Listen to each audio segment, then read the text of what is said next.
Okay. It's recording. Thank you. All right, so I wanted to give you a really quick overview of the most important aspects of Canvas as they relate to our course.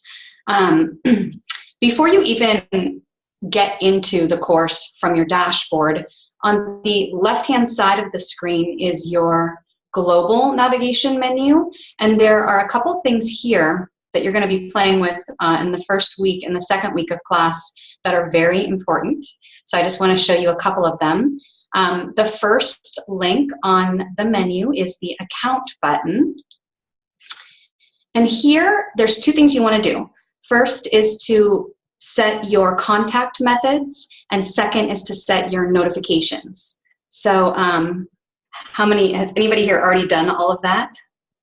Yeah, okay, let me give you a couple tips though. Okay, so if you go into your profile and your settings, you will see a couple different things. Under settings, if you look on the far right-hand side, you're gonna see your preferred email address and other contact methods. If you click there, it will give you the ability to enter a cell phone if you wanna get text notifications. And one thing I like to point out to faculty, and something you can tell your students too, is that the contact information you enter here, so your email and your cell phone number, nobody can see that. So this is for your eyes only. You'll never be able to see your students' contact information, and they won't see yours. So it's okay to enter it here without worrying about getting direct text messages from people. Once you've got your contact info set up, then you can go to your notifications. And notifications for Canvas are super important. If you're not familiar with them, we have a couple that we do recommend. So there's going to be a default set of notifications that are already selected for you, and then you can play with them. You'll see on the right-hand side any contacts you have. So I just have an email address here, but if you had your cell phone entered, it would also show up here, and you could set different settings for each contact method. The ones that we recommend for our class are announcements here. I would definitely set to get notified of announcements right away, which is the check mark. The other icons are a daily summary, a weekly summary, and then don't send me anything. Grading, of course, is a good one to get notified of if you're interested in that. And also there's a really tricky one. It's called submission comment.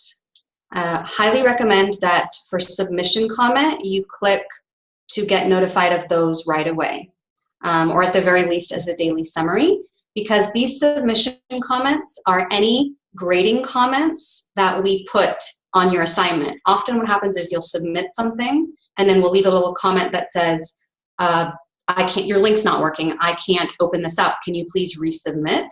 And if you don't have that box checked, you may never see that comment. Same thing for your students. As you're teaching, please tell them to set that notification so that they get your grading feedback. So that's a great one.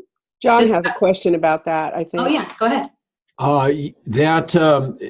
Does that show you both the comments to and from the students? Yeah, like if you're notified of it, you're not gonna get a notification of your own comments to them, only responses. Only responses. Does that make sense? Yes. Okay, great. Yeah. Thanks for clarifying that. Yeah, no problem. Let's see. Discussions is a controversial one. I usually tell my students to not get a notification every single time somebody posts a discussion post, because it's very overwhelming in your email. So I like to do discussions as a daily summary, and you can get one email that has them all listed out, and you can kind of sort through them. And I tell my students to not kill themselves and get a ding every time somebody posts. The last one that's really important is what they call conversations in Canvas, which is just a fancy word for the internal email that they use. So you definitely would like to get notified right away if somebody sends you a message, right, via the inbox. I like Canvas in that if somebody does send you a Canvas inbox message, it will get sent to your email because I have the notification set up, right? And then I can reply from within my email without having to log into Canvas if I want. So those are the notifications. Did anybody else have any questions about those? Okay, great. So just make sure to get those set up and change them if you don't like what you see there. One of your first activities that many of you have already done is to also set your profile, and you will see that link here. The one thing I want to mention about the profile in Canvas is that even though I have an email address entered in my settings, it does not automatically populate on this page anywhere. The profile is what people see when they click your little face or your little icon that you have, right? They see information about you, and it absolutely does not automatically show your email address. As I said in Canvas, that contact info is totally private. So if you want people to see your email address, you have to enter it manually somewhere here. I chose to enter my work email address as kind of my byline, where I think a lot of people have their title here, but I just put my email there. But you could easily add it somewhere else. The dashboard is your home page. Courses is your full list of courses. The calendar is super handy in Canvas. The inbox we talked about, this is your internal messaging system. And the help button. Canvas has really good help. I don't know how many of you have used it. Obviously, you can submit a ticket or you can call, but even the Canvas guides are fantastic. And step-by-step tutorials, videos, screenshots. So if you have a quick question about Canvas, try searching the guides first and see if you can find the answer because they're really well done and they're updated all the time. Yes, John? I see in your global column you have a groups icon. Yes. And your admin enabled that or something? Yes, so you will only see the groups icon if you are in a group currently. So in OESP, I'm sure you will be excited to learn we are going to have a group project, and the groups icon will then become visible to you because we will put you in a group. And that little group icon, once you're in a group, will take you to your own separate group Canvas page that's only for you and your group to use. So it's pretty cool. So is that group go across courses? Yes. So this is the global menu. So right. The groups button will tell you all of your groups that you're in across all of your courses. And then you can enter whichever one. Oh, I see. Mm-hmm. Oh, very cool. Yeah. I've learned some things already. Great. Yay. Okay, let's go to the dashboard really quick. Or slowly as it loads, actually. Okay, great. So your dashboard is your home page. I will point out one thing about the dashboard that's very nice is along the right-hand side of your screen, you will see all of your upcoming to-do list items. So since I'm in an instructor mode, I have items to grade on my to-do list, but you will see items to actually submit on your list, hopefully. And if you keep scrolling, you'll see items that are going to be due soon, as well as recent feedback, which I like because I've seen a student log in and look at their instructor feedback populates right there on that homepage for them. So there's no excuse for them missing the feedback that you have provided. And then once you jump into your course, you're gonna see notifications again along the right-hand side. Those are course specific. When you're on your dashboard, it's giving you all of your notifications for every class you're enrolled in. Once you're in the class, this is only for this course. And the first thing I want to point out about our homepage, which is that landing page you get right when you first click to enter, this is a page that we update every single week. So you do want to kind of pay attention to what's going on here. Right now you've got our welcome message, but we typically update the homepage on Sundays because our course will start a new, week 2 starts on Monday morning. So on Sunday, I will try and update the homepage with a different introduction. And what we're going to start putting on the homepage is our weekly office hours and our weekly tech talk, which is basically a play on TED Talk, but it's a tech talk. And Pat usually does, you know, a regular office hour, online office hour, and then I'll do like a themed office hour. So each week I'll talk about a different aspect of Canvas or course design. That will be the theme. And I'll do like a little brief overview of the topic and then answer questions. And so you want to pay attention to that on the homepage, because that's where it's a different time every single week. We like to mix it up. And so once you're here on the homepage, there's a couple different ways you can access content. So you can access content with the buttons right here, or you can use the left menu along the side. Obviously, modules is the main course content. And right now, we only have module 0 and module 1 open, but we're going to start opening the modules early so you can get a head start. We always open the next module on Saturday morning. So although the week starts on Monday, we're going to open up Saturday morning in case you want to get either a head start or just kind of look at what's coming up. One thing that we're using for the course is something called requirements in Canvas. I don't know how familiar, if anybody knows about requirements in Canvas, but basically it's what you see when it'll say up here at the top of the module, complete all items, and then below each item it says something like view or submit, right? And some of them will say not only do you have to submit this, but you have to score at least a certain point. What's happening here is that as soon as you do whatever that action tells you to do, it's going to give you a check mark next to it.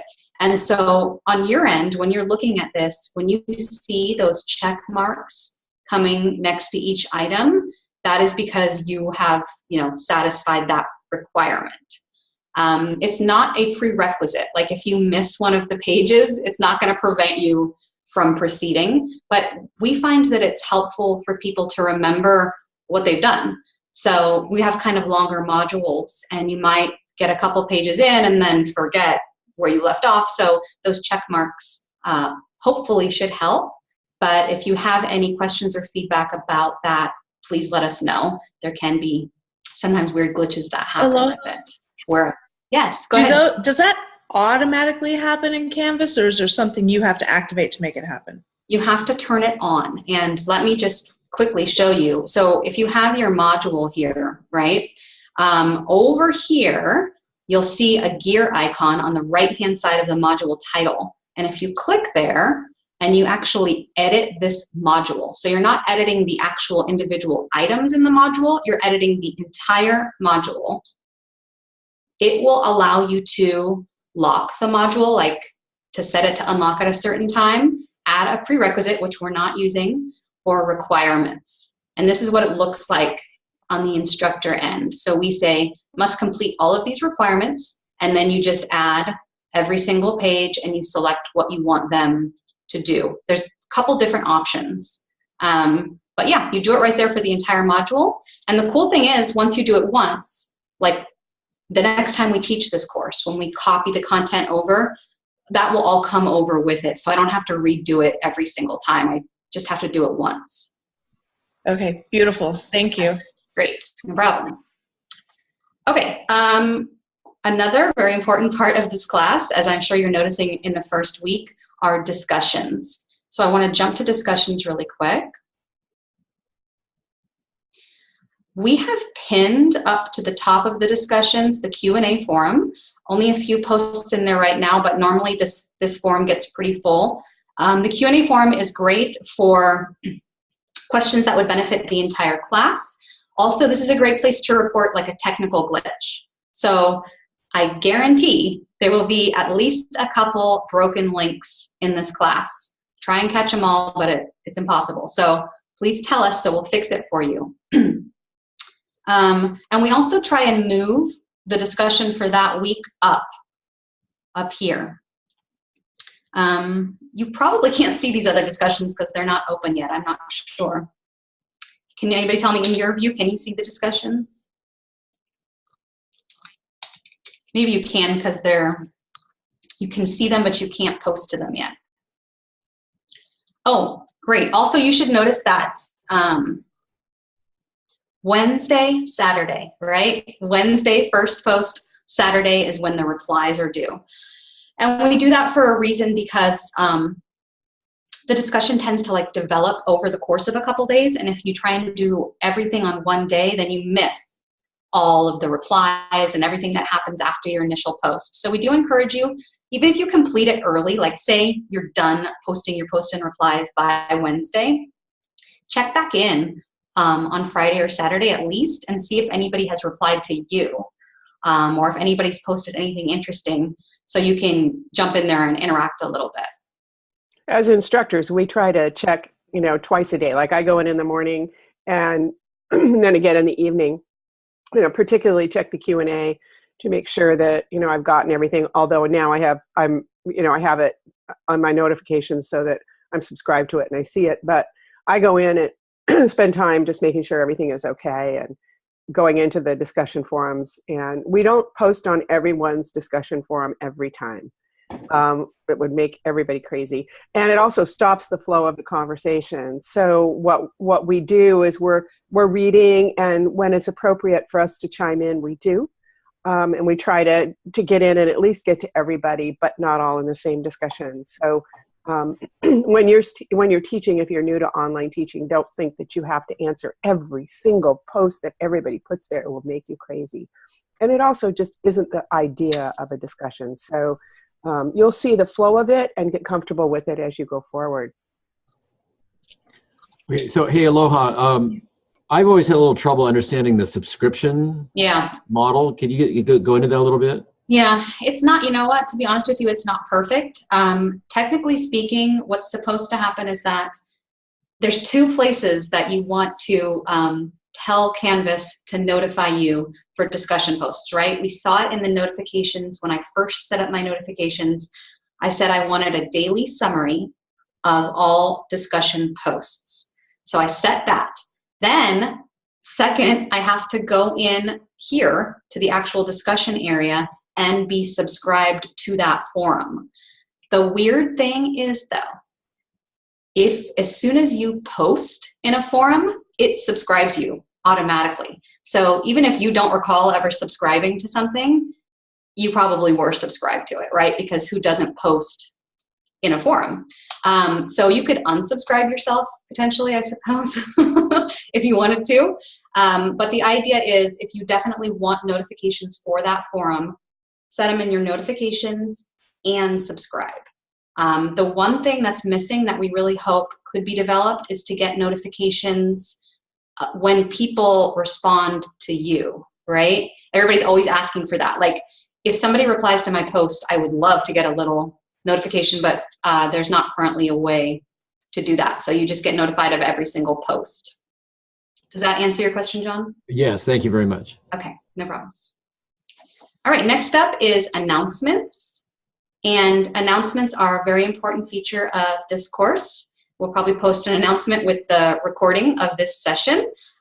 We post typically on Monday mornings to start the week, and then we'll usually post at least once in the middle of the week with a tip or to respond to something that we're seeing happening. So you definitely want to make sure you're getting our announcements. They contain critical information, often videos that demonstrate something. So the announcements reside in the course, in the announcements area, right? They also show up on the homepage. At the top of the homepage, you'll see the last 2 or 3 announcements. We only have 1 so far. And of course, you should also be getting a notification in your email inbox. The only issue with the email notification is that it does not include a lot of the embedded images. Well, it doesn't include any embedded images, and the videos often will not be included unless we've posted a link. So it does not include embedded media in the announcement, which is tricky. And you want to know that for your students. Your students will probably only read the email notification. If you had a video embedded or an image, they probably didn't see it. Or the message might get clipped at the end. So we always tell people, read your email, but also jump in, go into the announcements and see it here too. I'm going to give you an example. If you got this email notification, this was our welcome message, I guarantee you did not see this image. It's just a decorative image, but I'm sure you didn't see it, right? And there's another image here. That's just an FYI. Let's see. Oh, one last thing before I let Pat talk for a little bit is the modules. If you're not familiar with Canvas, it's very important that they are completed in kind of a chronological order. That is the intention behind Canvas modules, and it's a unique design feature of Canvas. So as you know, when you do start the module, you are going to want to do what they call nexting through the module. So you want to just keep hitting next. Let's see. Until you get through the entire module. And sometimes there'll be tabs at the top. So before you hit next, check out the tabs. I look much better in that picture. All right, does anybody have any questions? That is a nice picture, Pat. We'll give you that one. So. Okay, Thanks. Pat, do you want to tell them about the course plan? Sure. Okay. So do you want to not stop sharing? Yeah. Yeah. Yeah. I like to tell people to also use the gallery view up in the right-hand corner so that I don't look huge on the screen. You can't see all my wrinkles then. There's also, it's a cool thing. I'm not going to tell you. Yeah, it's in the video. If you go down to video, there, next to it's a little chevron. There's video options. You can actually make yourself look better. It says, let me see what it says. Go to video settings and it says touch up my appearance. Yeah. I'm just saying it's there. Anyway, I have that on already. I did too. I always have it on. Anyway, what I wanted to talk to you a little tiny bit about is what you're going to be doing in the class that goes all the way through the course. The idea is that you are learning how to create a course from the ground up.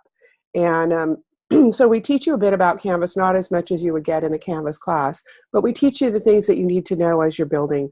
And so you'll learn about how to create pages and how to put images on pages and a lot about accessibility actually, which is really, really good stuff. But throughout the course, we're asking you to do some planning, because one of the things that happens when you build a course, you want to think through what is it I'm going to do all the way through. You don't have to have the course built all the way through, but you do have to know what it is you want to accomplish throughout the term. And so you start with an outline of the units or the learning units or learning modules, and they can be any length that you want. We'll talk to you more about it in the course, but you're going to start with that. You're going to do outcome-based design, or backwards design, it's called sometimes, and it's perfect for designing online classes. We've seen it used with basic skills, with the Basic Skills Initiative for a variety of other things, but it works so well in learning how to design an online class. So we're going to ask you to create a plan. The pieces of the plan happen over the course of the weeks that we have together. So in week 2, you're going to do the first piece, and then I think it's in week 4 you get the second piece, and so forth. And what we'll ask you to do is to keep that plan on your local computer in a document that you add to every time we ask you to add more. So with the second part of it, we're going to ask you to do part 1, which is the unit plan, that all of the units listed, and a little bit about the course from the course outline. And that's what you're going to post for the first one. And you do it in the assignment editor. It's pretty simple. We'll be teaching you how to do that as well. But then the next time we ask, we're going to be asking you to isolate a specific week that you want to cover and the outcomes for that and a few more things. And that we want you to write in the same document and then repost the whole document. And the reason we want you to do that is because particularly as we're looking at it, we want to see in context the work that you're adding. And so as I'm looking at it, or as Aloha's looking at it, we want to know, oh, okay, this was this unit, it fell here. I understand now what she's doing or he's doing. If we can't see that, it makes it hard for us to be able to fit what you're doing into a context of the whole course. The other reason is for you, this is a plan that you will end up with all the stuff that you're going to have in that class. We're going to have you searching for things online that you can put in the class, and so we're going to want you to keep track of those URLs. We're going to ask you to do accessibility on those checks on those things, and so you can keep track of where you are in the process. Put dates on there for when you think you're going to get that stuff done. And here's what it's really good for. After you have run the course once, you will want to change it. And here's what I've learned, and I think anyone who's taught online at all understands that the first time you run the course, it's okay. You're wondering to yourself, what have I gotten myself into and how can I get out of it? And then the second time you run the course, you're going, okay, this is okay, but you make changes. By the third time, you're like, yeah, it's like, water skiing, and you're now finally out of the water and on top of the water. So with that, by the third semester, your course is really going to be humming. But it's good to have a plan that you can always go back to and change. And even as you're planning it through the next 12 weeks, you'll want to go back and change pieces, because things happen. Like, you've decided one of your learning modules is going to be 3 weeks long. And then you realize as you get into that and you're putting your outcomes and your assessments and your content together, that 3 weeks is too long for a benchmark. And so you go, oh, I need to go back and change that and make it a little bit shorter so that you can put in the right benchmark so you can be sure that your students are following. So doing the plan is really important. And no matter how many times we tell our class, please repost the whole plan with your addition. People just post the addition. So then we have to go back and say, do you mind kind of putting it in there and then going back and putting it all together? And at the end of the course, you will post that whole thing in your sandbox so that it's all available to you right there with all of the information and anybody else who wants to see it. So that's our main project for the course, is building that plan. And we will be asking you to actually build some of those pieces in your Canvas sandbox as we go forward too. By the end of the course, you will have 2 completed modules, an orientation module and a module about the content of your course.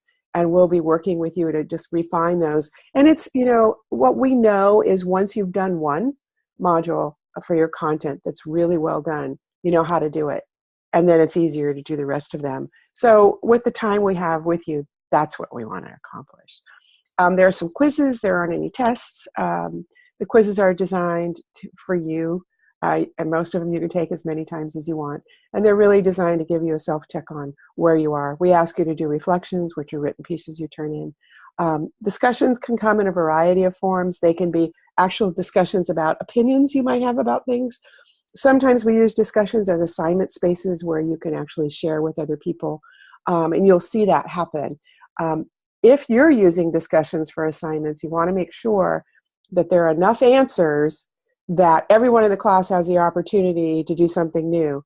With Canvas, it's really cool because you can set your discussion so students can't reply to each other until they've posted a response to the discussion prompt, which is a really cool thing, particularly if it's assignment-like discussion.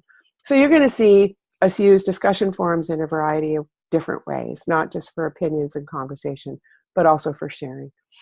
So I don't think I've left anything out. What other assessments? We do have you do some project work. You will actually like the group projects. Most people hate the idea of a group project, but you can do it pretty well. They're gonna have to do a video. Oh yeah, you're gonna have to do a video. You will have to do. We were talking about that before everybody got on. You're gonna have to do a video and post it, and that's pretty hard for some people because they don't like to see themselves on camera. And we have a colleague who did some research on that. And she found out that it's because how we hear ourselves and how we see ourselves is different. It's through a filter. As you know, you're nodding, Sandra, because you teach languages. And that's exactly what language students learn eventually, is that they sound better than they think they do. And nobody is going to go in and say, oh, you sounded horrible, you look terrible. No student will do that either. There's never been a student that I've ever had that said, oh, we didn't want to see you on screen. Oh, that looks awful. No one does that, right? So don't worry about it when you get there and have some fun with it. Well, then perhaps one of the things we can do is we can all practice our best FM radio voice. There you go. That was really good. Anything else that I've left out? No. Okay. I don't think so. It's a good transition to just really quickly, the one thing that often trips people up about this course, since it's a 12-week course and we teach you like everything, is that we're kind of addressing two things throughout the course. The main focus of the course is on course design. So a lot of what we're doing, the course plan, the sandbox, it's design. It's, learning how to do it in Canvas and learning the principles of how to do effective online course design. But we can't really take you through a 12-week class without also talking about teaching online, right? So teaching online and designing a course are actually two separate things. There's a lot of overlap. But just keep in mind that when we're asking you to do things in your sandbox, when you're doing your course plan, that is a lot about design. But then when we ask you to do the reflections, for example, and often some discussions, we're really asking you to think about teaching and the differences in teaching online and face-to-face. And I don't know how many of you were used to or have taken an @ONE class before, but @ONE just did a major revision of their teaching principles. They used to be the @ONE standards for quality online teaching, and now they're the @ONE principles for quality online teaching. And so we're going to be using those in the class, and they're great. And they're posted in the first module called OESP Resources. If you haven't seen the new principles, I would check them out. There's 5 of them. And we're going to be hitting on each one. So this is like a meta class, right? It's like you're learning how to do something, but you're also watching us teach, so that you're learning as well how to teach something. And I think that if you're thinking about it that way, we try to put tips in all the time, like how would you do this, or what would yours look like, so that you're really not only taking the course as a student and doing the work, but also thinking about how you would do it with your own students and watching how we do it. And not everybody teaches the same way. So, there'll be differences in the way that you do things. And I think for us in the community colleges, that's really our strength, is that none of us teach in the same exact way, and students get an opportunity to experience a variety of different teaching styles that work for them. So you'll see Aloha and I do different things too. And the way that we approach stuff will be a little bit different, but that's good for you to see and to keep track of. So you might want to keep just a little side note next to your computer about, I want to do that. Or I didn't like the way they did this, I would do it this way. So that when you go back and you start to really think about how you're going to teach it, you have those notes for yourself about, and you're going to pick up stuff from each other, great stuff from each other. And we're actually going to go to the online teaching conference, and if I ever get the proposal in, I started it, and share some of the things that we've learned from you all in the classes that we've taught. This is I don't know, how many times have we taught this? 5? A lot. Yeah, maybe 5. And and we've collected a lot of ideas that people have shared. And I don't know, Sandra, it was your introduction that I posted a video about. That was it was in a Spanish teacher's policies, and it was in the policy for cheating.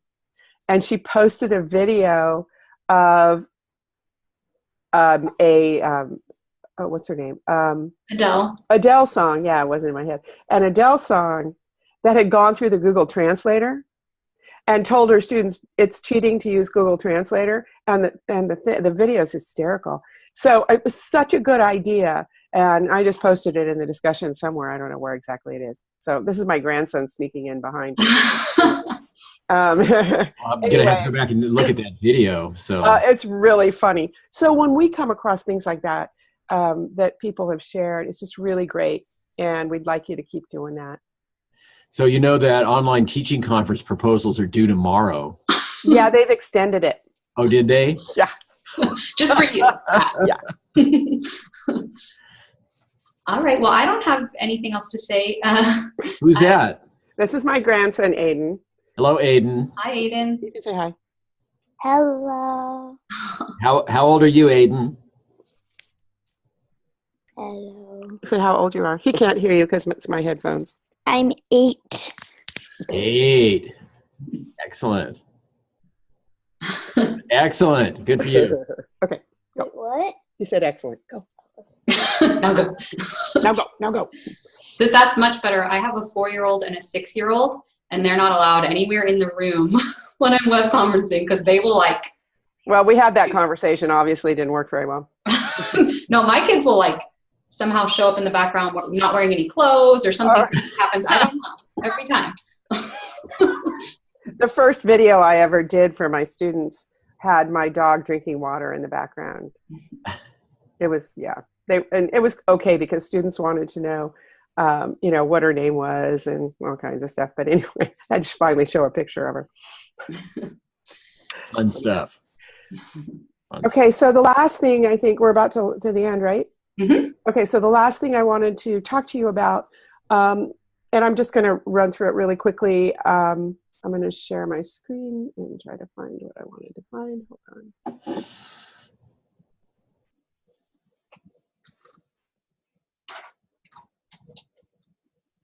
And, hold on a minute. I've got 2 screens, so I've got to pull this down here.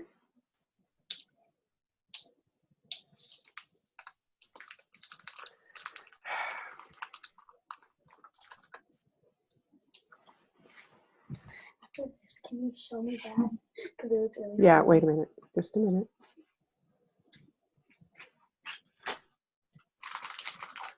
Okay, are you seeing it at 1? We're seeing Adele. You're seeing Adele. Okay. The video. Oh, I think I inadvertently got rid of the at one. Anyway, are you seeing the Chancellor's Office? Excuse me, the Online Ed Initiative? Yeah. Okay, cool. The Online Ed Initiative has a lot of resources, and it's at ccconlineed.org. You've got to stop doing that. Excuse me. Sit over there and be quiet. And I love you. Thank you. All right. And if you look under the technology resources, there are quite a few things here that will help you. So be sure that you go here and take a look at these. There are a lot of other resources available for you through the OEI that you can connect with as well. And they're really worth taking a look at. Particularly online student equity is something that's new that we're working on through the OEI. So you're going to want to take a look at that. Let me go to the @ONE site.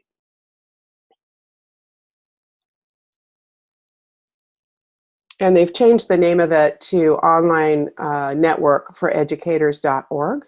And we'll put those links in the class. I think they probably are already there.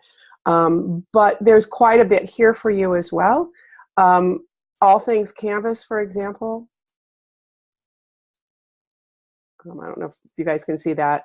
There's a lot of tools here for you to use and a lot of resources. So I would become familiar with both of those websites, and they can give you a lot of resources to help you in your teaching and in learning how to teach online. So that was quick. Even with an 8-year-old swirling around in the background, who's already had dinner, by the way. Does anybody have any questions or anything to add? Well, this is looks like it's going to be a great time. A lot of great stuff. I've already picked up countless ideas that I didn't know, and I thought I knew it all, but obviously I don't. But I've got Canvas Study Hall starting tomorrow, so I'm going to start bringing some of these things in, and so it's fabulous. Looking forward to it. None of us know everything, and I can tell you that there's never been a class like an OASP class or any other class I've done for teachers that I haven't learned something to. Yeah. So, it keeps us going, and it's a fun thing. You guys are going to learn a lot. And also, if you're stuck, if you're having trouble getting something done and you don't know how, or you're behind or whatever, just contact us and let us know. If you email me, since I do the office hours, and I think it works for Aloha too, if you email either one of us or you go through Canvas messaging and you contact either one of us and say, I need to meet with you, then we can use this virtual space outside of what's scheduled to just meet with you online and show you whatever you're stuck on. Okay, so just know that we're there for you, or if you're behind or you're having trouble. We had a lady last in our last class who ended up having a baby early. And so she contacted us and said, yeah, I'm not going to be online for a little while. So when we worked with her. So those kinds of things happen, and we know that you're working full time. So yes, we know that it's a lot of work and that you're working, this is after work for you. So we are totally aware, and we will work with you to get you through the course, even if you have like a week where you can't do it, that's fine. We live it too. Yeah. Okay. Very cool. Great. Thanks so much. All right. Well, thank you guys. Thank you very much. Thanks for coming. We'll see you in class. Okay. See you then. I'm going to stop the recording. Remember to stop the recording.